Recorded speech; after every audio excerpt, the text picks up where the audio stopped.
What's going on, guys? Welcome back to the channel. So you saw the title, you saw the thumbnail. These are fragrances that just honestly are kind of too powerful.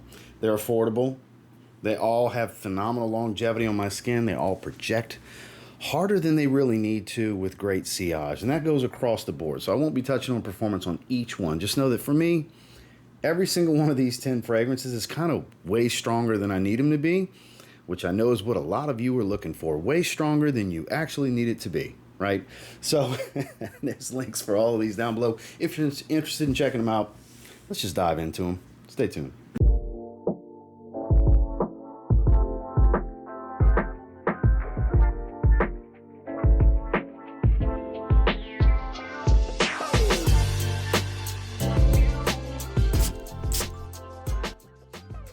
So when I say affordable, that could be anywhere from $1 on up to like $75, $80, because it depends. Because we got a couple of niche in here. We've got some extreme cheapies in here. We got a little bit of everything. And this is kind of in that realm of affordable slash cheapy designer. Depends on where you find it. Kind of that $50, $60-ish range. It's Kenzo Homme EDP Parfum. I think I'm going to put it in the thumbnail. Because this stuff is not only wildly powerful and very affordable, it's quite unique. It's a leather aquatic. It's a rich, robust, like brown leather accord, like a resinous labdanum, slight earthy type of feel with saltwater marine. It's literally that simple. That's the two main things I smell. It does not change a whole lot. It's very linear, but it's very interesting at the same time. You get the best of both worlds. You get deep, interesting, and masculine. You get really strong and aquatic fresh, because aquatic fresh works pretty much all the time. It works 60% of the time, every time when you have an aquatic. And here it's a leather aquatic, super unique, super affordable, super strong. What more could you want, right? Kenzo Homme EDP Parfum. Speaking of absurdly powerful aquatics that are much saltier than the previous one, this one adds a bit more earthy green tones than a leathery accord. This is Lattafa's Atlas, one of their newer releases. This is an absolute monstrosity on my skin. Overwhelmingly strong, kind of like Megamare. Not one-to-one, but clearly the path they were looking to walk here, the inspiration taken for this fragrance. Heavy on the sea salt, watery, aquatic accords. And then, like I said, this oak moss green, spiced, earthy tone comes in. Very musky as well. It's actually really nice. At first, it can be a bit overbearing and overwhelming. It's a fragrance you kind of got to acquire the taste for, at least for me. At first, I was like, ho, this might be not for me. Too salty, too strong. Then you give it a little bit of time. You wear it, you spend time with it, you learn, at least I did. I learned to appreciate it really fast. But I also learned just how absurdly powerful it is. It's way stronger than it needs to be, guys. And the craziest thing on earth to me right now is I have on occasion, when I talk about this, when people that come out, not a lot, like maybe 3 or 4 people at this point, that tell me how weak it is, 20, 30 minutes and it's gone, bro, kind of stuff, to where I'm like, they're gotta be trolling me. There's no way.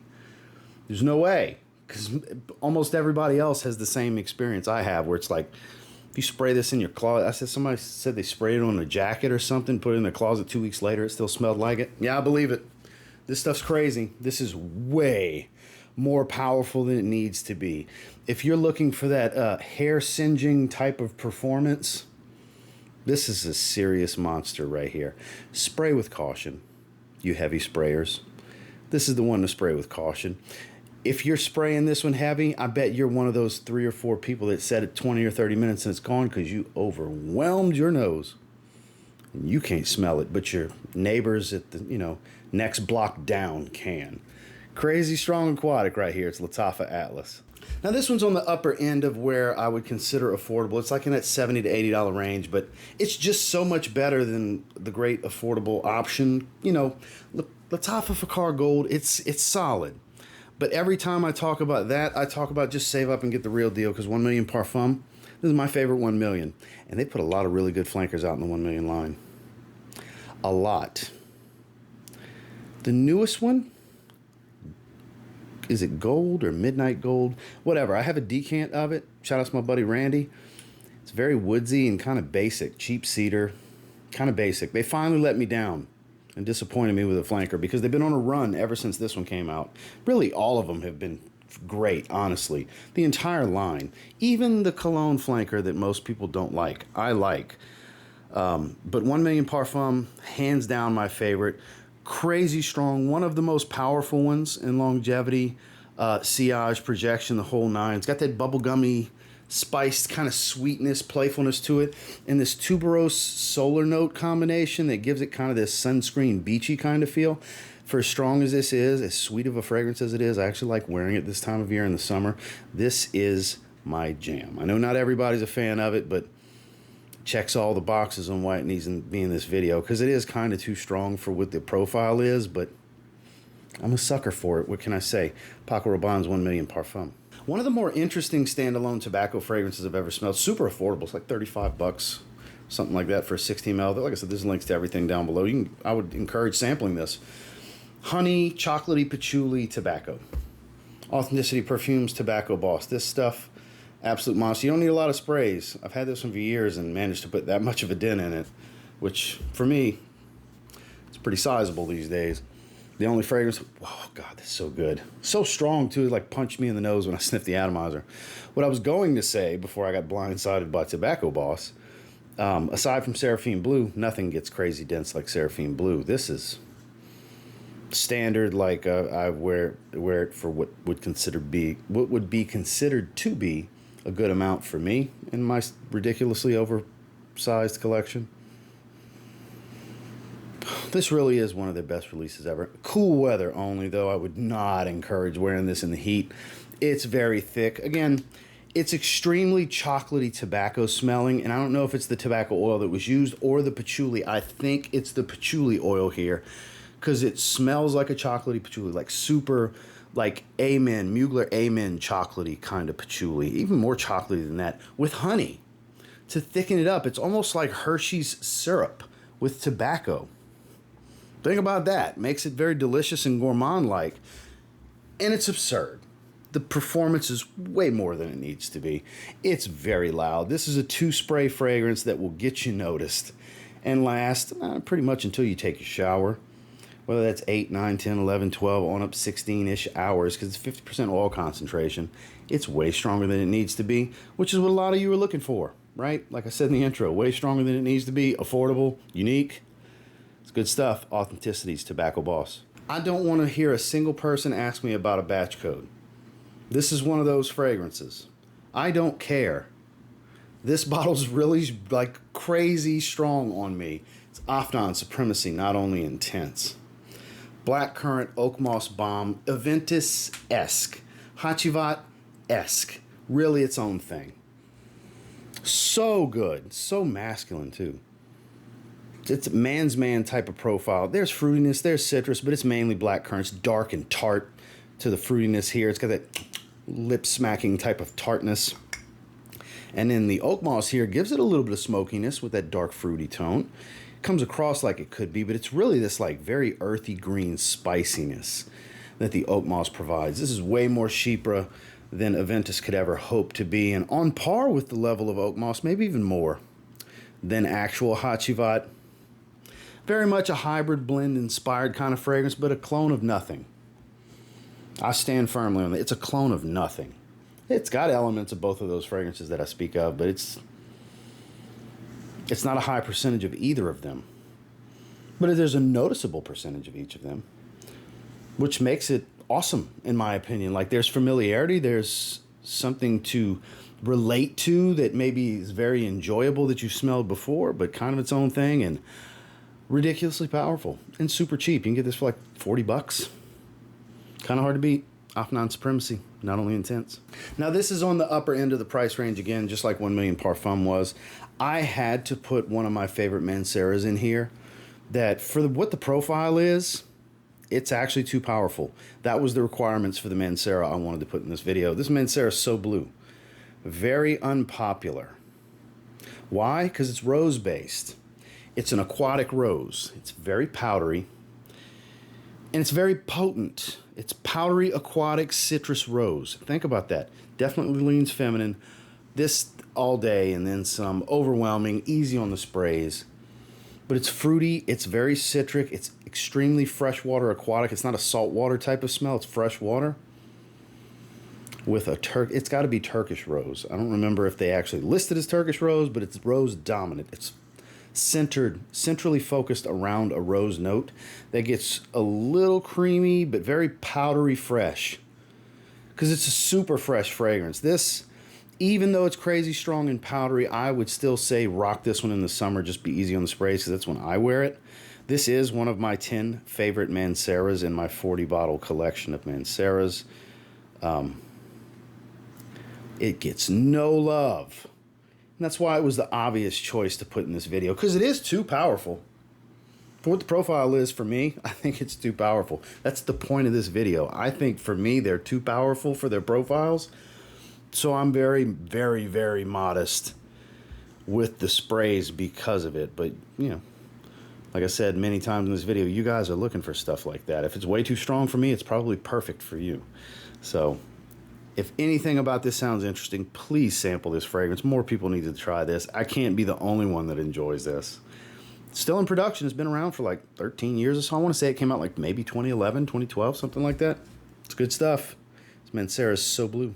The best line from Dumont. This is in the Borouj line. This is mysterious. This is very much a hybrid fragrance of Herbapura meets Baccarat Rouge, but I think it's more Herbapura meets Instant Crush because I get the sugared sweetness. I get more of that amberwood and jasmine smell, plus all of that fruity freshness. And this one, you have to be mindful of the sprays. You have to. I made the mistake of spraying too much in the warm weather. Oh my, this is way more than it needs to be. But it smells so good. I love these twists, these hybrids, these kind of smells like a couple of things, but it's not in any of them. It's not exactly like any of them.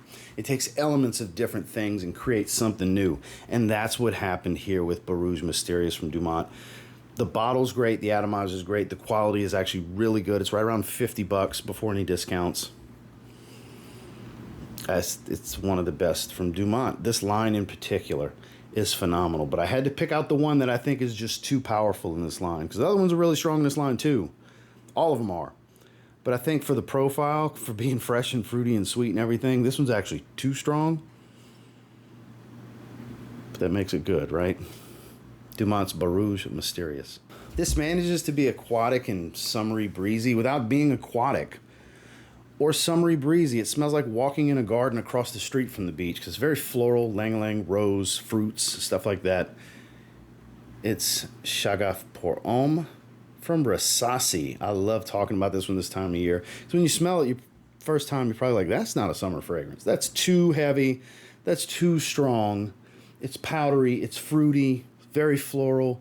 It's not all that soapy. There's a muskiness to it. But it manages to be airy, fresh, and breezy at the same time. It's an interesting fragrance. This one's extremely interesting. It's cheap, right around 30 bucks. Maybe, I think it's even a little bit less than that. An insane performance. Insane. You hear me? I get crazy.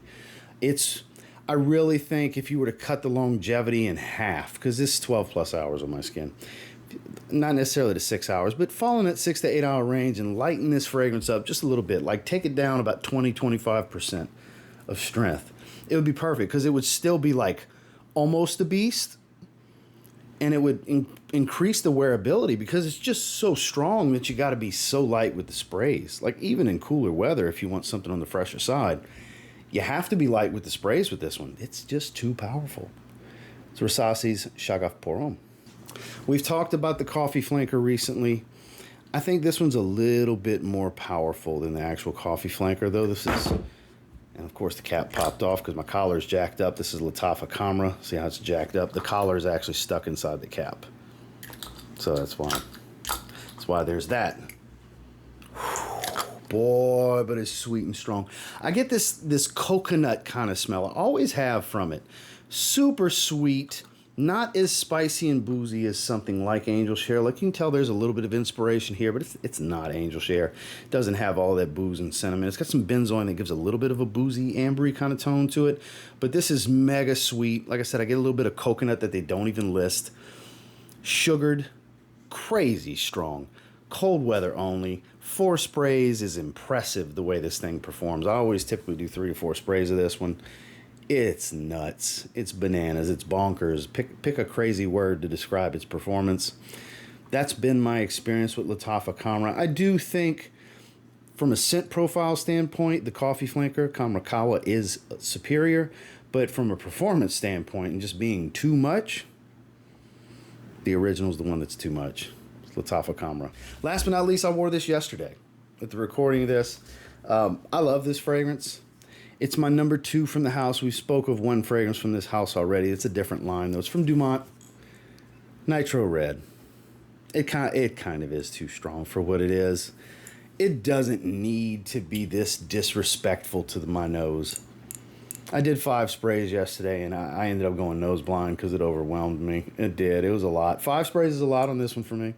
And some of you are probably like, bro, I do at least 12. What's wrong? You sissy sprayer? More power to you.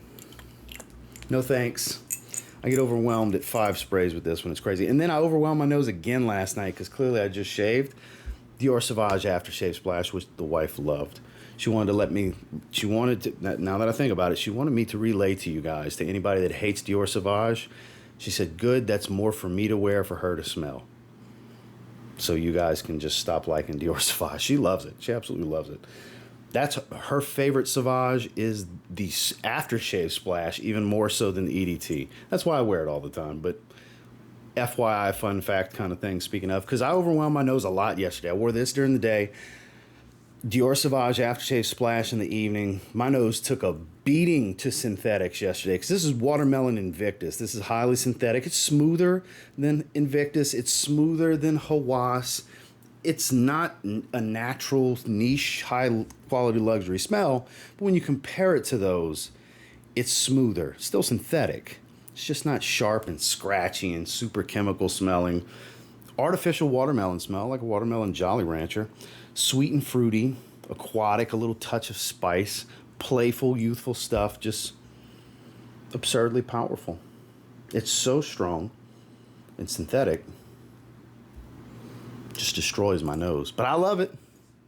When I can smell it in the beginning, and when my nose comes back to life several hours later, I sure love it.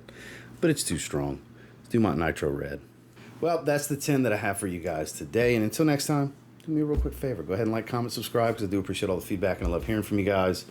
Of these 10, what have you tried? 30 minutes and it's gone, bro? Or monsters? Average. What kind of performance do you get from them? Let me know. And which ones maybe piqued your interest? Like I said before, there's links down below if you want to check any of them out. I appreciate you guys for watching. Again, make sure to like, comment, subscribe before you leave the video, and I'll catch you on the next one. Have a good one.